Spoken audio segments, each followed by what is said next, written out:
Program Director at the Carnegie Endowment for International Peace in Washington, D.C. He was published extensively in on different topics related to South Asia security, India's foreign policy, Indo-Pacific dynamic, and maritime security. Your latest book, The Indian Ocean as a New Political and Security Region, was published in this year in 2020. You are an expert of relationship in Indo-Pacific, and it would be interesting also to cross your view with Dr. Chang assistant.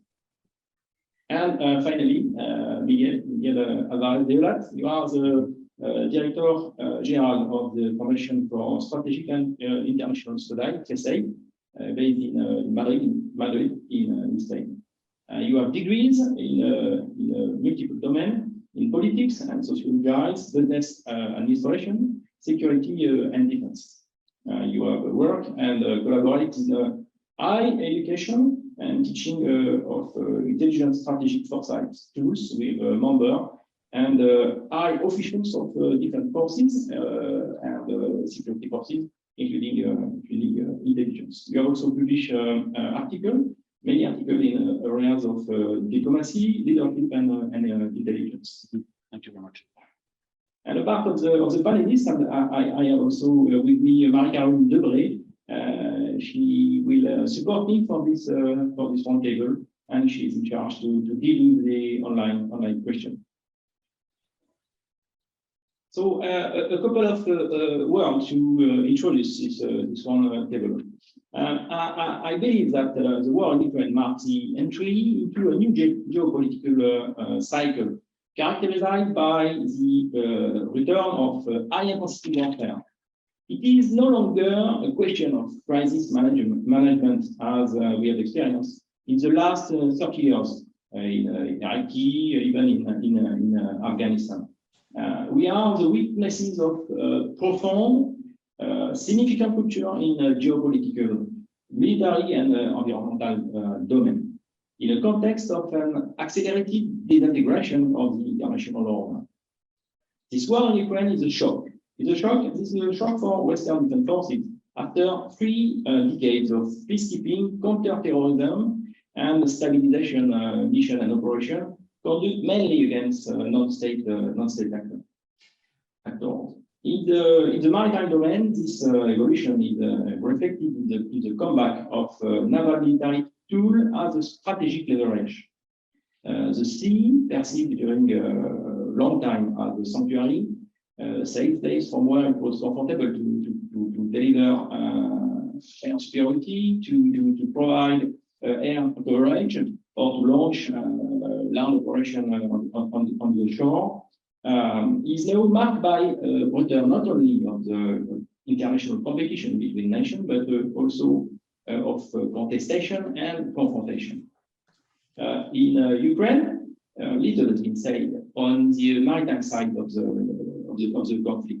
And for me, it is a bit surprising, considering that all the aspects of the employment of modern navies have been used during this conflict.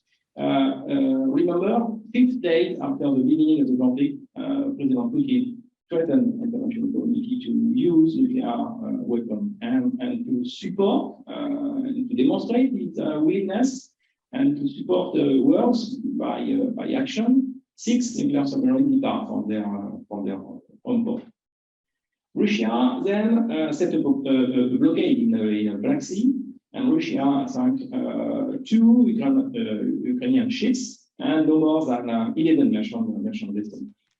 Russia used a naval platform as well as a submarine to fight cruise missiles against strategic objectives. We also assist at a great example of anti-surface warfare with the loss of the Moskva. And it is interesting to note that the loss of the Moskva changed completely the perception of the conflict. Before the loss, few people were thinking that Ukraine would win or at least withstand with Russia. But this was changed the perception, and it is interesting to know that less than 1 week after the loss of the Moldova, President Biden ordered the first package of military assistance, military support to Ukraine.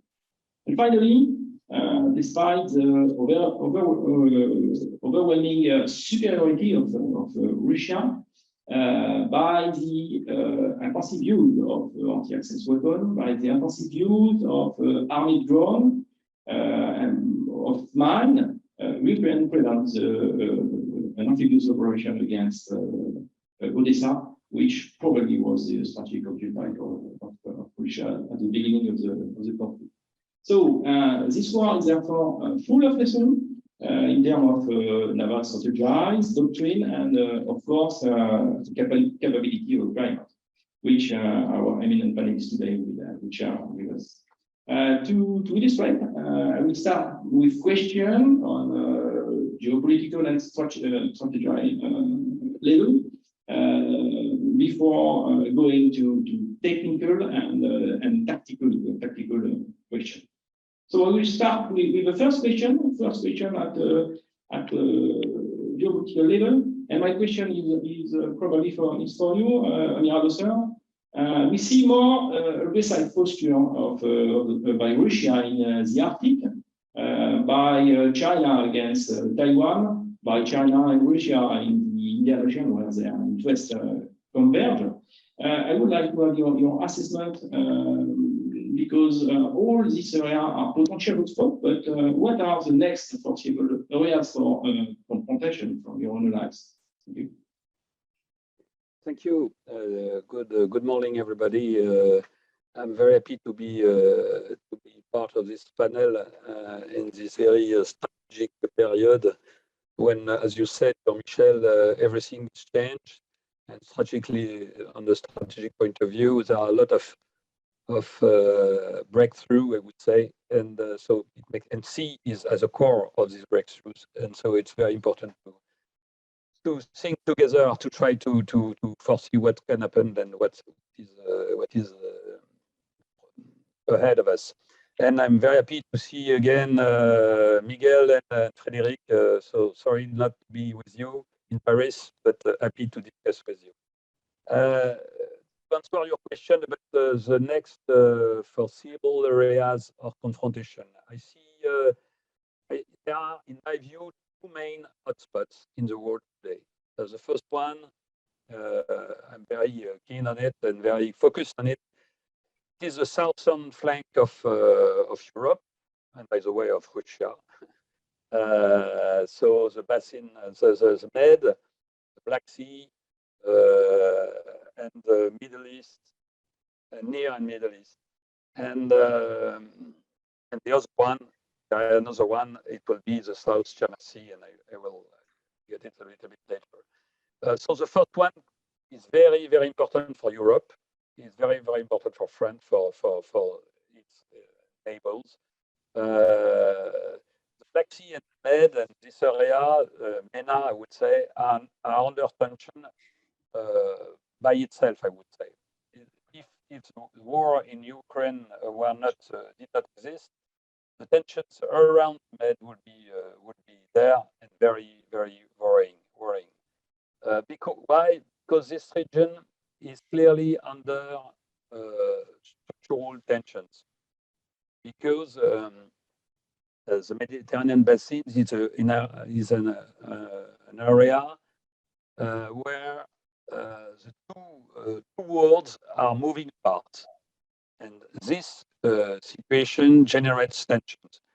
You have kind of discrepancies, rising discrepancies between North and South. If there is a place in the world where the notion of North and South makes sense, it is there.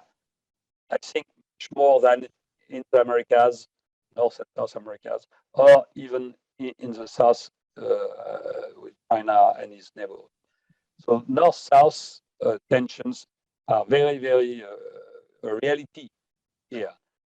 And these discrepancies, economic, development, cultural, demographic, political, environmental, everything. These discrepancies generates frustrations and tensions within the societies of the South, and look at the civil wars in Libya, in Syria. It came first from these internal tensions, tensions between countries of the South Bank, neighboring countries. Look at Algeria and Morocco, or Turkey with its neighbors, Israel versus Lebanon, for example, or Iran, and tensions between the countries of the South Bank, the South, and Europe. Remember Morocco and Spain, Algeria and France, and so on. And Turkey and Greece, for example. One consequence of these tensions is that these states are strengthening their military equipment. You have a huge rise of military purchase here in this area. Just an illustration, which is focused on Navy, because it's our common focus today. The increase between 2008 and 2013 of the tonnage of the navies would be 60% for Turkey, 52% for Morocco, 120% for Algeria, 170% for Egypt. So it illustrates very precisely that tensions are rising, that confrontation scenarios are more and more high, and the sea will be the vector of these confrontations. Second point, the war. So there are tensions without the war in Ukraine, but the war in Ukraine reinforces these tensions. First, because it brings economic trouble in an already fragile region, and that will be my last point. And because the South is becoming, in my view, a new Russian front line. It is a kind of indirect front from the war in Ukraine. Russia is now implicitly in confrontation with the global West, as Putin say, and clearly, as it is in difficulties in the East front, in Ukraine front, he is increasing his action in the South. Information action, but not only. And I think the tensions in the South are going to rise. And you know, there are, in my view, there is a possibility of military action in the Med. Russia has all the tools to do it, and it is easier for them, for Russia, for Putin, to have a military action at sea in the Med than, for example, using nuclear weapons in Ukraine. It's a way to escalate, to have an escalation without, I would say, a controlled escalation. So that's the first hotspot.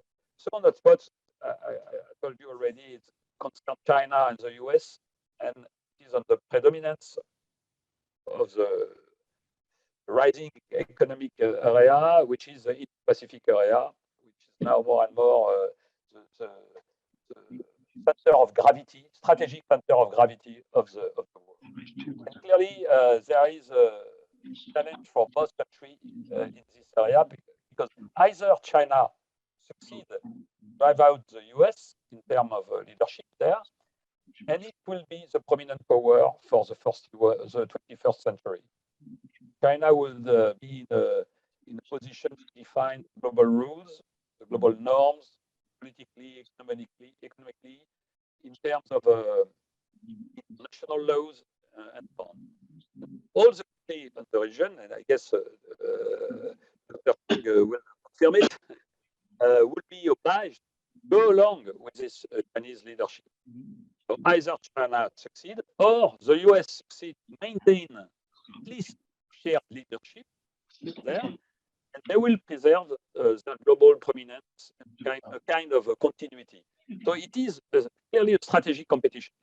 And in this strategic competition, Taiwan will be key because it is a strategic lock for China to access the open sea ocean freely. So it's vital for China to have Taiwan.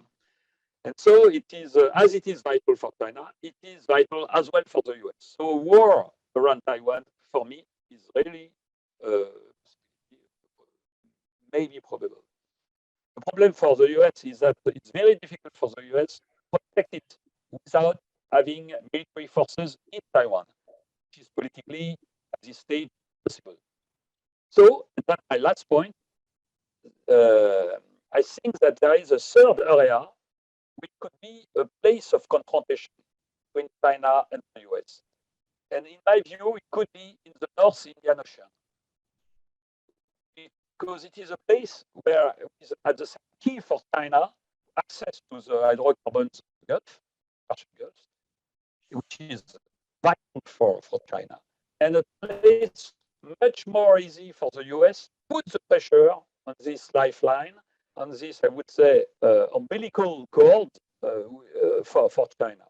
So it is a place, in my view, which is more or less, it is as well a place which is more or less at the frontier of the zones of influence of both countries. And so it is an area, a place where, in my view, the confrontation could probability of confrontation is rather high. So two hotspots, east and west, and the possibility of confrontation middle of these hotspots in Indian Ocean, North Indian Ocean. And just my last sentence will be that these three theaters have a very, very strong maritime and naval perspectives. So thanks to discuss over here. Thank you very much. You aptly describe many potential hotspots all around the world. Some of them are close to Europe, others are more distant. I will continue on this topic with question, and I will start dealing with the closest area. And I will start with a question to you, Director Alvarez. And also described Mediterranean basin as a foreseeable area of confrontation. I would like to know your perception of the consequences for Spain, given its strategic geographical position, with two potential large maritime fronts on the Atlantic and Mediterranean, and the lock of the strategic Strait of Gibraltar. Sorry. Thanks. First of all, thank you very much, Admiral Martinet, for this invitation, and we are very happy to be here in Paris and my childhood memories.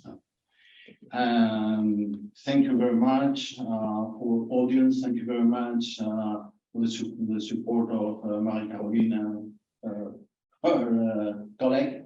And Dr. Chang, pleased to meet you, and Admiral So, and Frédéric Gard. Thank you very much for your presence here, and thank you very much for this invitation. Focusing the question, for us, the Northern Africa, Canary Islands, Ceuta, Melilla, as is very well known, that is very important in tactical, strategic, and operational. And we have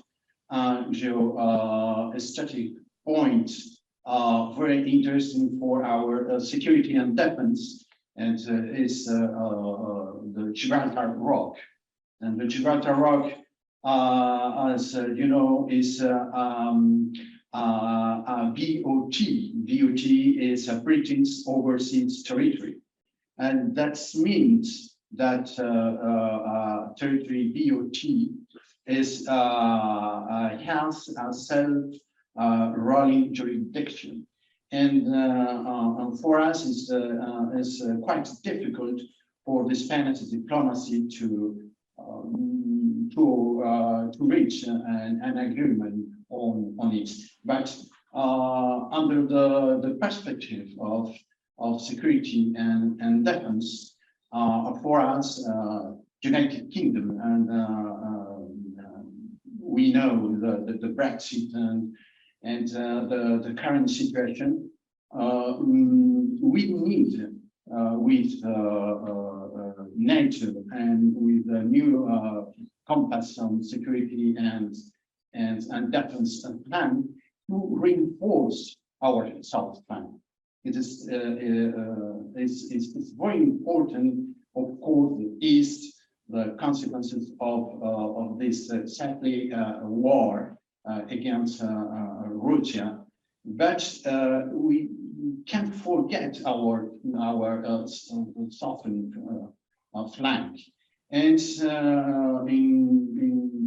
we bet for the submarine forces than surface forces. We have Spain has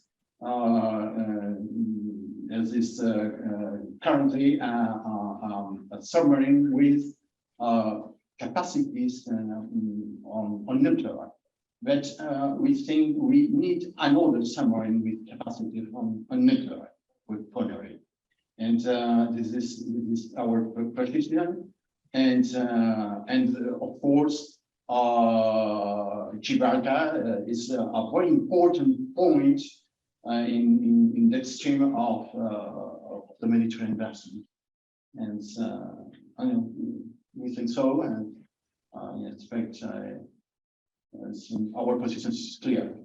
Thank you very much. Thank you. Thank you, Miguel. Thank you very much.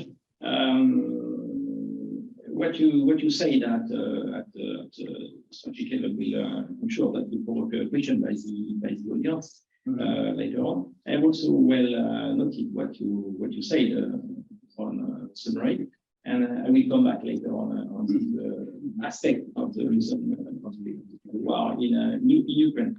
I would like to enlarge a bit the geographical approach. Dr. Chang, do you have a reaction on what has been said on Taiwan, on China?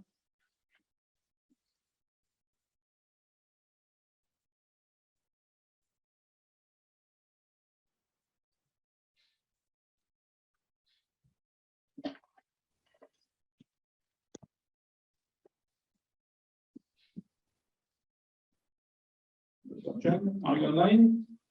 Yeah, I'm online. Yeah. Thank you. Can you repeat again the question you have raised? Do you have a reaction on what has been said on potential area of confrontation around the question of Taiwan? Oh, Taiwan. Okay. Let me begin with the ROC's position over the some conflict between U.S. and China from the perspective of some lesson we can learn from the war in Ukraine. First of all, if we look at how powerful the Russian naval forces was in the Black Sea, then we can draw some lesson. As you know, the Russia naval forces in the Black Sea is quite weak, so that it cannot exercise any sort of the sea control or the sea dominance against Ukraine. I think the reason for the Russia to not to be able to exercise those sea control or dominance is from the weakness of its naval forces there. If we look at only Russian naval forces there is quite old. You know, the flagship of the flagship fleet, the Moscow, is more than 30 years old. So we can simply imagine how weak it could be when we try to use the ships against some object or some objective on Ukraine.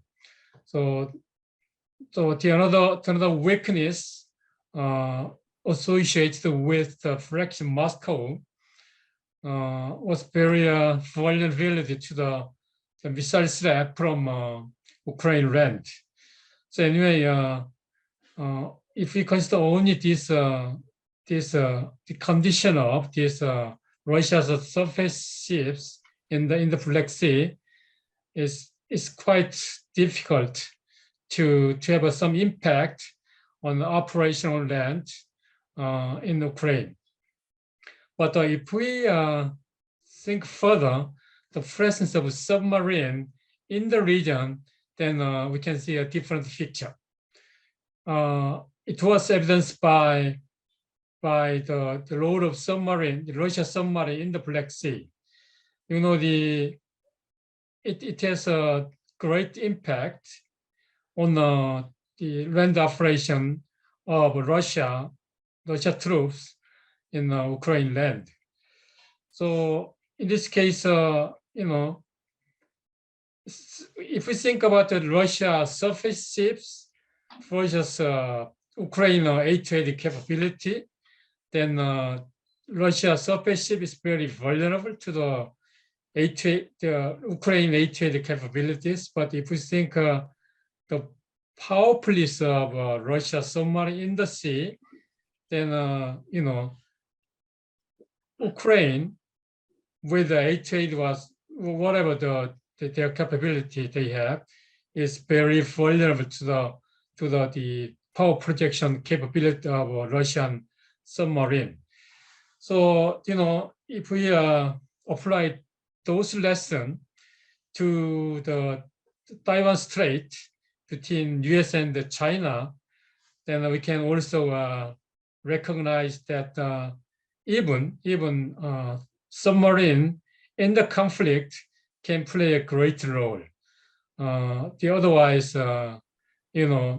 China has a very good aid-to-aid capability. So in this case, the